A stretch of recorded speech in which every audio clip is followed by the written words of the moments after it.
Central Minnesota Sports Hub. It's the Morning Sports Desk, presented by Wadena's Pizza Ranch and FunZone Arcade. Available on Apple Podcasts, Spotify, or wherever you get your podcasts. And streaming on YouTube. Powered by Pizza Ranch and FunZone Arcade in Wadena. This is the Morning Sports Desk. I'm CJ Baumgartner. That's Corey Tackman. And joining us, because it is a football pregame day, is Staples-Motley Football play-by-play voice Tyler Grunwald joining us on the Morning Sports Desk. Tyler, how's it going? Great. Just having fun on a Tuesday, a little bit cooler Tuesday morning, but probably more seasonable temps for this time of year. This will be actual football weather, like 41 degrees with 40-mile-an-hour winds. What more do you want? Yeah, I'm grateful for a press box tonight, that's for sure. All you guys complaining about not getting football weather all season long. Well, guess what? The last 2 weeks, we got it. The only thing it's missing is a little bit of snow coming down. That would only make it perfect. Have you guys ever played in a snow football game? Yes. Me personally, I played in a snow football game. I remember a quarterfinal matchup against Winnemac. It snowed, and then it rained, and then it snowed some more. And I think the first play of the game, I was in the middle of the biggest puddle on the field up in Ada. So you were just it was cold the rest. It was cold and wet the rest of the game. Yeah, it was great, good memories, but we won, so that was even better time. Yeah, I think we played in a snow game. It wasn't quite like a blizzard, but there was snow that was falling. It was, if you remember, about a decade now, even plus ago, Eagle Valley had just kind of folded football, but they were merged that year with Parkers Prairie, who was a 9-man at the time as well, for a couple years, and they were Prairie Valley. They were the Nighthawks is what they were called, and we went to Parkers Prairie to play them my freshman year. So this was a varsity game. I, of course, didn't play. I just sat on the sidelines, and was one of the coldest varsity games I was a part of, and they were a good team that year, and they beat us pretty good.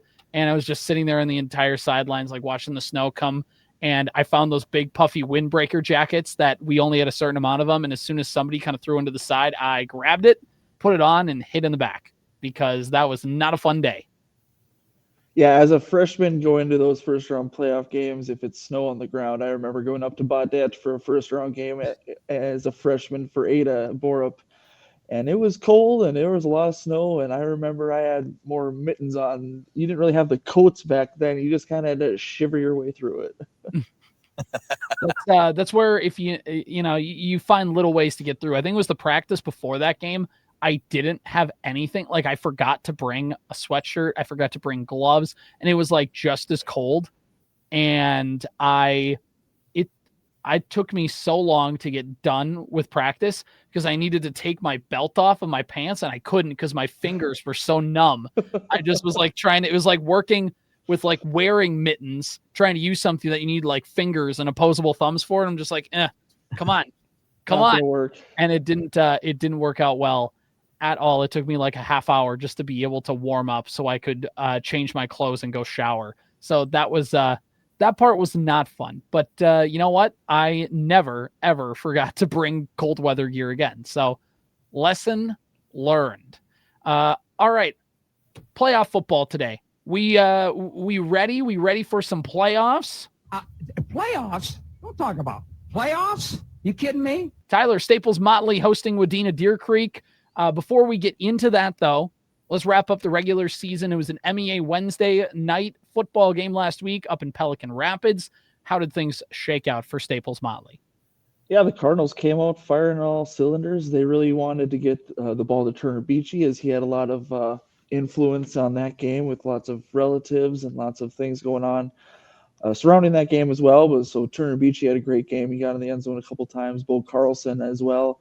Getting into the end zone a couple times. Kind of saw couple different looks from the Cardinals and different playmakers making some plays for the Cardinals on offense. And defensively, Pelican Rapids, they're a really well-coached team. They throw the ball all over the field. They might not complete every pass, but their quarterback can get the ball to the receivers in tight windows and stuff like that. So just weren't able to come down with the football, and that's why you saw a lopsided 43-13 score. But Cardinals kind of got there was a hard physical fought game on both sides, as Cardinals got a couple dinged up players, but nothing too big ticket worry about really for Staples-Motley side of things, as you really want to go healthy walking into the playoffs, as you want all hands on deck to be able to utilize your entire roster. Any lessons learned from that game, or is it really just like, let's stay healthy? We've got some big picture stuff. I know Coach Potter is not like look down the road. I know you're not that kind of guy either. It is truly a week by week, but are there lessons to take from that game as they start to prepare for this playoff run? I think there were. I think this really the back half of the schedule, they took a lot of lessons and learned a lot of things about who they are and what kind of team they are and who they can compete against. When they went up to Glendon to take on DGF, that was a huge game and a very physical game, and the Cardinals responded and were able to come away with a big victory against DGF. And then going to Barnesville, I mean, ending that incredible run, showing the grit and determination. In Barnesville, they saved their best for the Cardinals, as they really wanted some redemption after the last season state quarterfinal loss to the Staples-Motley Cardinals in double overtime. But then even the loss to Pillager, you learn a lot about yourself. And I think the biggest thing that the Cardinals learned is they got to stay away from the penalties and the laundry on the field. 9 more penalties stacked up against the Cardinals this last game against Pelican Rapids. And whether it's aggressive penalties or just making a mistake, whatever it is, the laundry is still flying. And either way, you're moving your team backwards. And that's really stopping drives from continuing down the field. And also it's continuing drives for the opposing team as well. You don't agree with every call, but that goes both sides. So you just kind of got to roll the punches and just try and do better the next time and clean up those mental mistakes, especially the offsides and the jumping offside stuff. Those are the easy things to clean up, and those are aggressive penalties, but it's the big ones, the 15-yarders that really hurt, or the holding ones. And surely, like you said, like, does every call go the way you want it to every single time? No, but when there's 9 penalty flags thrown, you earned a couple of them. Yeah, exactly. Whether you like it or not, you earned some of them for sure. And, looking at this playoff matchup now, Staples-Motley again getting to host a playoff game. If everything goes to chalk, this will be the final game at the Staples-Motley football field this season. Just talk about what the atmosphere is going to be like as the Cardinals get ready for another playoff run. I think people are excited to send these seniors off on a winning note, or hopefully a winning note. We'll see, as the game has to still be played, but people are going to be missing Colby Tappy and a Luke Bierga, guys that have contributed for 4 years on, and Eli Rutten, Riley Reese. I'm going to forget some names. Noel Big Mitz Larson on the line, Adrian Gomez. All these guys they've been such contributors for the last 4 seasons, even starting as freshmen. And really when Drew Potter started his tenure here at Staples-Motley, they've been with him since day one, and they really bought into his system and bought into what he's trying to accomplish on the football field. And it really is seeing a trickle-down effect through all the grades. Now I see a lot more activity in the junior high level, the 5th and 6th grade level, and flag football and on down. And it's keeping that consistency through the levels, instead of, okay, these guys are going to coach this way, and now we're at a different grade level, now we're going to coach a different way, and stuff like that. It's that consistency, the execution, the alignment, the assignment, and just the repetitiveness, and it's really sinking down to the lower levels as well. And I think it's really cool to see how this program's grown from going winless for these freshmen when they first started to now going to the state championship last year. Now you have the toughest section in the state of Minnesota that you have to get through just to get back to state. So you get to state, you're going to feel pretty good if you get through this section. But there's going to be a lot on the line tonight, as Cardinals want to make sure that they send a message to whoever they face on Saturday if they do get that far. But you can't look past Wadena-Deer Creek, as I'm sure they'll be bringing some fans over as well to cheer on the Wolverines. Yeah, and it's a team in Wadena-Deer Creek that's had a couple wins on the year. Obviously, they didn't play a playoff game last year, which would have likely been against Staples-Motley, and also didn't play in the regular season against Staples-Motley a year ago. They had some injuries. They had to forfeit their season. Like, that's been well documented. So the last time that these two teams played each other was, in fact, the 2022 season where it was in Wadena. Wadena-Deer Creek got the victory. Staples-Motley got through year one of the Coach Potter era and things like that. And it's amazing just how much time has changed because obviously Wadena-Deer Creek had some good football years. They were a nice program at the time, and everybody cycles through it. Some classes are bigger than others, and it's just how high school sports work, right? And it's amazing just how in a few years things can kind of cycle through, which means to say if you're a team that's in that spot where you feel like you could be better, you just kind of have to give it a couple more years and things could possibly reset. But it's a fascinating kind of arc as these two teams are pretty good rivals and they haven't played each other in a couple of years. But this is a Wadena-Deer Creek team that it's going to want to run the football. They can pass a little bit, but they really want to try and ground and pound and do some things. They, with their quarterback in Cam Snyder, who was on the offensive line a season ago, they moved him to quarterback to try and get just a bigger body at that quarterback spot, knowing that they're going to be doing a lot of the quarterback runs with the option and with the veer and the things like that they want to do. And they moved Leo Petrowski, who was the quarterback, to wide receiver, to that wide receiver running back position. And, they like to try and get outside. They want to try and play the up and down game a little bit as well. And the one thing with Wadena-Deer Creek that'll be interesting to watch, Tyler, is that kickoff return. Wadena-Deer Creek that's been, I think, one of the areas they've consistently just produced in all season long, which has been their kickoff return. In the first couple weeks, Wadena-Deer Creek was breaking big returns. And in fact, in the second game of the season against Otter Tail Central, broke a kickoff return touchdown. And since then, you've seen a lot of teams, maybe they'll kick it deep once to start the game. The Wolverines will get it to like the 35, 40-yard line, and then they'll just kick it they'll just basically kind of pooch kick it every single time, or they'll kick it not to the back two. They'll kick it to the guys in front of them and be like, take the ball at the 30. We don't want to even risk a return, whatever. So it'll be very interesting to see how all that shakes out.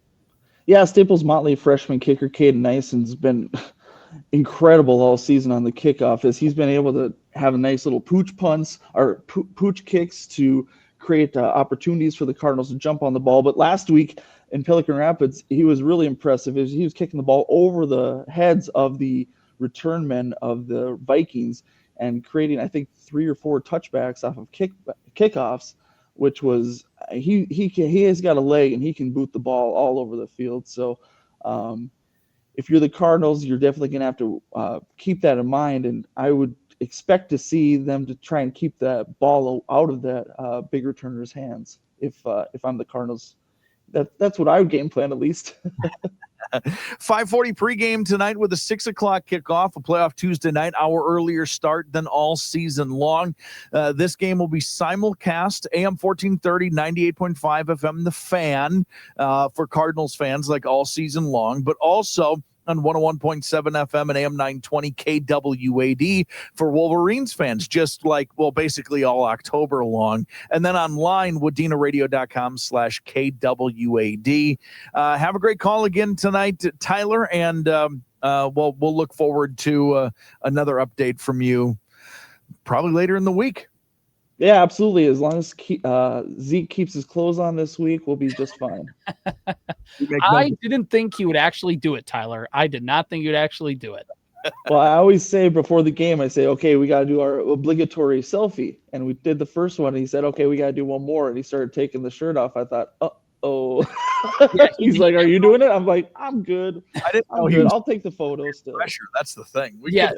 Zeke definitely said, he's like, Tyler was looking to crawl out of the press box after I did that. Unfortunately, and I don't blame his chair was blocking the door. That's for sure. Have a good call tonight, Tyler. Thanks, guys. Have a good one. That's Tyler Grunwald, Staples-Motley Football play-by-play voice, joining us on the morning sports desk. And really great, especially when Tyler keeps his shirt on, unlike a certain other guest of the morning sports desk. I didn't know he was so easy to peer pressure. What could we get him to do for this week's for tonight's game? That's the real question. Do sideline reporting with this shirt off. There it is. Can I halftime interview with somebody? Yeah, maybe with Coach Potter. Get Tombstone. The Undertaker would take him out.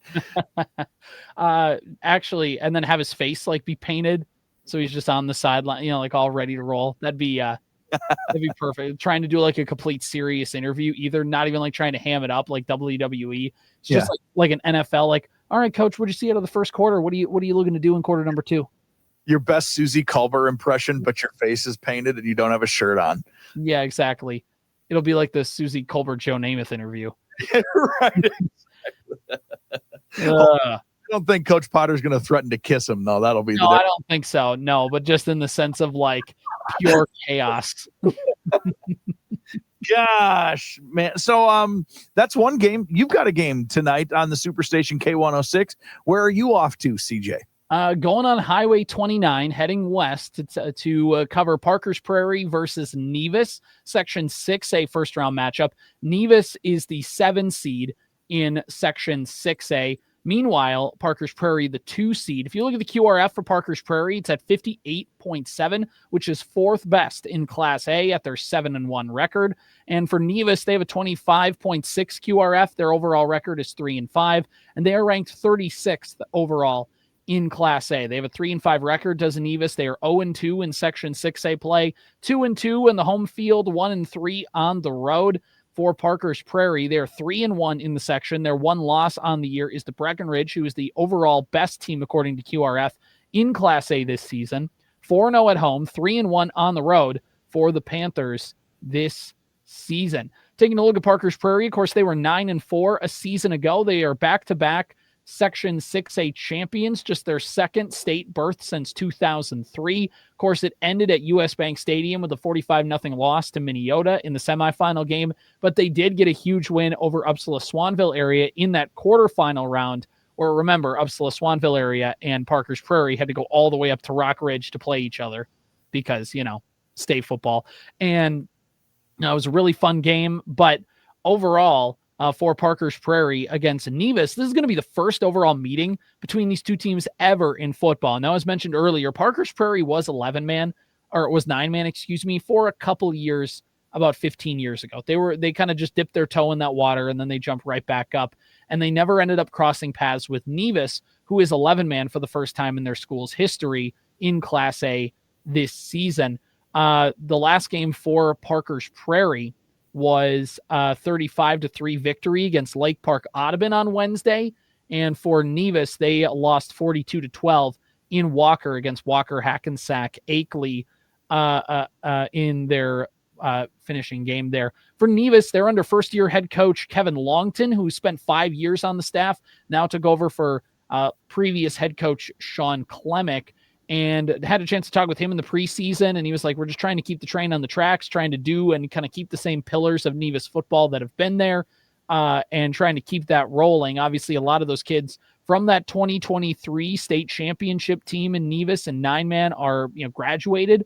So you're kind of dealing with some of the kids who were freshmen and sophomores on that team. And you still have a couple good players, but just kind of cycling through a little bit here. Their first ever 11-man playoff game, and I talked with their quarterback, not Clay Buckholtz, but Ethan Buckholtz, about, what are some of the goals for the season? And he's like, I want to be on the team that wins the first ever playoff game in 11-man history for Nevis football. Like, that would be pretty cool. And they've got a tough task tonight against Parkers Prairie, but it'll be very fun to see if they can try and do that. Also talked with AJ Bessler in that, who last year had 11 sacks, which tied the program record. And that was kind of his goal, was to try and get close to that again. So I'm going to talk with Coach Longton a little bit later today and trying to see how close he's gotten to that, which will be really cool. But also, just for this Nevis Tiger football team, they're coming into this one averaging about 22.5 points per game offensively. Parkers Prairie averaging 33. This is a Panther team that is led by sophomore quarterback Nolan Basil. Of course, they have Gavin Basil at running back. AJ Woodworth is in the mix as well at wide receiver. And they just feel like they're ready to go. Talking with Coach Mike Johnson and the things that Parkers Prairie wants to do, they feel like they are coming into form. They feel like they're as healthy as they can be for this time in the playoffs, and they've kind of just been ready to roll. And they had a 15-kid senior class last year that, of course, had Steidel and had Johnson and a few other players on that team who were really, really excellent for them that you had to see go. And they've kind of just kept the line moving and replaced them with some really nice players. And it'll be fascinating to see what happens in tonight's game. For this one, it'll be a 5:40 pregame, 6 o'clock kickoff on the Superstation K-106. That's 105.9 FM. Streaming online at WDC.com or the Superstation K-106 mobile app. Me and Dirk will be on the call as always tonight, and then we'll kind of see what's happening for things coming up in that one. The one thing I do appreciate, Corey, not most of all, but pretty high, is the press box set up at the Parkers Prairie football field. They rebuilt the press box. 10 out of 10. It's excellent. Already got it confirmed with activities director John Noga, my spot. Like, we are all on the up and up. We are ready to roll, and it's very spacious in there. There's outlets aplenty to be able to plug stuff in. I know they also did work on their baseball field too, but they did a great job just kind of enhancing those facilities. Do they have a heater in there? You bring in your own electric Bring your buddy heater? I tell you what, I bring one to most football games that I do, and this time of year, yeah. And I put it right between my toesy woesies to keep the Piggly Wigglies warm, and it's the best. No, at that point, I'll just probably bring some hunting boots or something, just so that way the feet will stay warm. I'll clomp up and down the steps, but it'll be worth it. Listen, if you're brave enough to bring a wagon to your softball games, you can bring a heater to keep between your feet. That's fair. Hey, can we do a special shout out? Yeah. To Coach Johnson's kid? Yes, of course. So I want you to kind of explain this, because you've worked out some of it in particular, and the details kind of ran through you, but you got a cool message yesterday from Coach Johnson and his son. Yes, yeah. So reached out to Coach Mike Johnson of Parkers Prairie yesterday.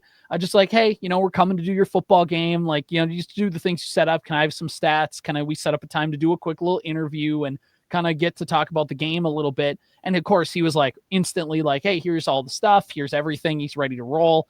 Great operation over there. And then he also just attached at the bottom and said that his 9-year-old son is a big fan of what we're doing here on the program, and he wanted to start a podcast just like the Morning Sports Desk. And I want to try and pull it up here without the audio kind of going here. So let me see. So here's let me pull it up. Just a little bit of what is the Panther podcast, and really had to pull some strings to get his first guest. So if you can see on YouTube, that's why you should watch the Morning Sports Desk on YouTube, because you can see we have this pulled up here, the Panther podcast interview that he took a couple days ago, and was able to put this up and going. And this is Briggs Johnson here, who's got this all set up, interviewing his dad, head football coach Mike Johnson, and getting to do all that. And Corey, we got some competition with some local sports podcasts in the area here. And what you do anytime somebody has a podcast is you got to invite them onto your podcast, and then they'll invite you onto their podcast, and everybody's been on everybody's podcast, sure, and so on and so forth. Moral of the story, hey, dude, come on the podcast. We need some attention. Like, come on, man. Like, we need you to promote us a little bit. We need your help.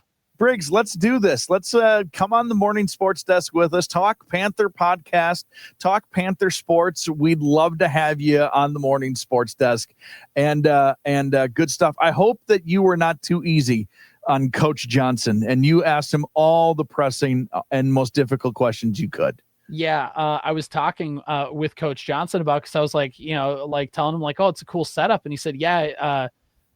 Found a little bit of podcasting equipment and stuff like that, or just kind of some, buy a little thing off Amazon or whatever. And he said he's been hard at work researching what questions to ask and how do you set it up and things like that. So he's definitely working to put us out of business, I think. All right, we'll do it. So Briggs, here's the deal. We'll do a home and home. You come on with us and we'll get an update about Panthers sports and Panther football and whatever it is that you want to talk about with the Panther podcast. And then we'll come on with you, and you can ask us anything you need to ask. How's that sound? Yeah, let's get this set up. Let's make it happen. All right, I'm in. It's not like Parkers Prairie Panther football is busy at the moment or anything like that. Right. But yeah, that's going to be great. We're it's really cool that they do that, and it's really cool to see just everybody else kind of wanting to talk about their own programs and wanting to talk about stuff, wanting to do this because it's easier than ever before to just find a microphone and get your message out there and get what you want to say out there, and that's really, really cool. I think it's important. Like, obviously we do this because we like it so much, and that it's it's not necessarily a part of our job. We've made it a part of our job, right? Right. But the way like the media, I'm using that term kind of broadly here, but like there's just, it's fractured. Like, how can you find out about a little bit about everybody? It's not in one place like it used to be anymore, but that means there's a lot of really good, like individual stuff that's out there. So I think it's cool that Briggs is doing this and wants to talk about Panther sports. There's a really great like Facebook page, B&B Sports, that does a really great job updating. I think it's the Park region that they do. I still haven't figured out. Do you know who B&B Sports is? We got to figure out who that is. This will do an on-air production meeting right now. And some Sports Cow investigates, and it's that's right. So Ackman finds out. That's right. I just think it's really cool because there's it's nice to know that other people are as interested in the thing that you are. Right. Exactly. It's nice to build, here's a buzzword, community. Oh, like with things like that. So it's one of the reasons why my side venture is a podcast talking about Bemidji State athletics and things like that with me and a college buddy. And it's really cool because we've kind of built a little community with a bunch of people online of like, hey, like there's just no outlet, because unless you went to the school, you probably don't really keep up with stuff like that. And even if you did go to the school, you probably don't keep up. And there's not a lot of things that you can do to kind of follow along. And like, if you can't catch all the games, it feels like, well, what's the point of even catching up? How do I do that? Right. And creating this thing where you can catch up on that. You can do all that. And we try and do that with the morning sports desk. Not everybody can catch every high school game. We certainly can't either. So that's why we talk about the games we did on the radio. It's why we bring in activities directors to talk about their programs. That's why we bring on Zeke to break down cross country. It's like, there's a ton of awesome things going on, and we just want to find a way to highlight all of that. And so it's really cool to see other people doing the same thing as well. And it also, because podcasting equipment's so easy to get, it's why anytime there's a bad take on a random podcast, everybody goes, we need to ban podcasting equipment. Well, that's also correct. Make it more expensive. That might also be another couple white guys with a podcast is all we are. And that's the truth. Corey, NBA season starts today. What the heck? NBA starts today. The T-Wolves start tomorrow. I'm going to transition this into the Pizza Ranch and FunZone Arcade here really quickly. Yes. We are going to celebrate the start of the Timberwolves season tomorrow. And I quote from Pizza Ranch and FunZone Arcade's own Zach Kelderman, mystery basketball jersey tomorrow to celebrate the beginning of the Wolves championship run. Heck yeah. Do that. So that we look forward to that. And just want to shout out, of course, the Pizza Ranch and FunZone Arcade for being a part of the morning sports desk. Remember, Monday's half price play day in the FunZone Arcade. Wednesday is double points in the arcade from now through the end of the year, the end of the calendar year. Great buffet, great pizza, great salads, great chicken, great mashed potatoes, great wings. Try the honey hot wings. They're so good. We order them all the time at our house, and we love them deeply, deeply, deeply, deeply. Great soup at the Pizza Ranch FunZone Arcade as well. It's good soup. No soup for you, except you can have soup. They will never. There's no Seinfeld soup Nazi at the Pizza Ranch and FunZone Arcade. No, in fact, it's the opposite. He will go soup for you, and yeah, exactly. You just get to have it. Pizza Ranch and FunZone Arcade, downtown Wadena. All right. And Corey, again, let's talk about it. Bringing that jersey out to try and unbox tomorrow. What do people need to know? How can they, what's the way to do it? We're just going to do it on the show right tomorrow. We're just going to do it on the show tomorrow. I'm going to go as soon as we're done here, as soon as you and I stop yapping, I'm going to go walk over there and I'm going to pick up the box, the mystery jersey, and we are going to open that tomorrow. We should make sure we're going to go right at 10:30 tomorrow. Let's pick well, that's what we always record at 10:30, but then this podcast it goes up at like probably depending on how much we want to yap, somewhere between 11 and 11:30, probably 59 to make sure that we keep it in the morning. Yeah, it's 11:59:59, but it's in. It's officially a morning sports desk. So, I'm going to go pick that thing up today. We're going to open that thing up tomorrow, and we're going to see what sort of mystery basketball jersey is going to be gifted to the morning sports desk. And why will it be Joe Ingles? Did you see the Ant interview where Ingles interrupted? Yep. Was it yesterday or 2 days ago? A couple days ago. Yeah, about practice. Ant is being interviewed, and then all of a sudden you hear an Australian guy from in the background go, "Yo, Ant, tell him who locked you up today." And Ant goes, "Joe got one stop." And he flexed to the camera, just walked into the locker room. It was awesome. It gave the biggest like dad energy of like, stopped you once, but that's all, like, that's it. That's all I needed. And then I'm going to do like a little flex and walk out the door. Joe Ingles is only there for two reasons: vibes and inbounds passes. I am so excited. I don't know what the Wolves over under is this year. I think I'd probably pick the under. Like a barely under, just because the West is what the West is. Mm-hmm. But man, they're going to be good again. Yes. It's just awesome to go into a basketball season and be like, my team's going to be fun. Anthony Edwards had a clip there's a quote. I'm not sure where it's from, but I believe it came from Ant. Like, I 100% believe that he said this. And it basically is like I'm going to win a championship someday. It's going to happen. I'm going to be an NBA champion. Like, I'm going to bring a championship here. And it's so awesome to have a player that, one, can say that, and two, can say that without the rest of the league going. Yeah, I mean, like, Carl said it, but everyone kind of it was nice to hear, because Carl said it for the first time in a long time. That was not a thing that somebody like earnestly said. Right. But then, Carl, he's just kind of a dork, and that's right. So. And no, right. And Cat's a great player, but Anthony Edwards obviously is just on another level. And when he says it, the rest of the league is like, why not? Sure. Like, well, and we have sources who have gone out of their way to say, like, he's had a sensational offseason working on his areas of weakness and work ethic and knowing where he stands with his peers. So when our sources are confirming those sorts of things, we know that we're in store for something fun. Look, and I don't want to reveal who our sources are, but they are certified ball knowers. So certified knows more than our sources. Again, like, we value them, and I don't want to talk them up too much, but like, they're good. They know a lot, and in fact, more than most media. He or she wouldn't be our source if it was an idiot. Yeah. Yep. Yes. Hey, want to know that over-under win total? That was fun. That was, by the way, the last 3 minutes were all for our source. Yep. And no one else. No one else. Our source isn't listening to this. He's listening to actual ball knowing podcasts. Thank you. What is the over-under? Looking at the Minnesota Timberwolves odds, the Minnesota Timberwolves are plus 1,400 to win the NBA Finals. Their odds to win the Western Conference are plus 900. Their odds to win the Northwest are 1,600 because Oklahoma City's in that.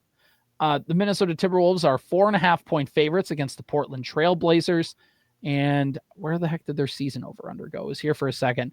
Where looking at the Minnesota Timberwolves overall as we get ready for the season, their over-under is set at 50.5. That's a lot of wins. That's a lot. I might just take the under because the West is loaded, man. Right. Like, there's not a single, this is what's funny. There's not a single person on the planet who doesn't think OKC can't repeat. Right. They're running back literally the exact same team. And there's not a single person on the planet who isn't convinced that the best player in the world plays for Denver, and they drastically improved their roster in the offseason. And cleaned out coach and brought in a new coach. Or at least, whatever. There's a new coach on the sidelines. And there isn't a single ball knower on the planet who isn't scared of a full season of Luka and LeBron. Right. And there isn't a single person. And DeAndre Ayton. Don't forget about him. I actually did forget about DeAndre Ayton. And there's not a single person who doesn't think that KD in Houston isn't going to be a problem. Right. So if all of those things are true, well, they can't be. All of those things can't be true. The Timberwolves can't be 50-plus wins and have all of those other things be true. It just is not how. And so something's going to give. Now, is Houston maybe going to be dynamite? I don't know. Is Luka and LeBron enough to be dynamite?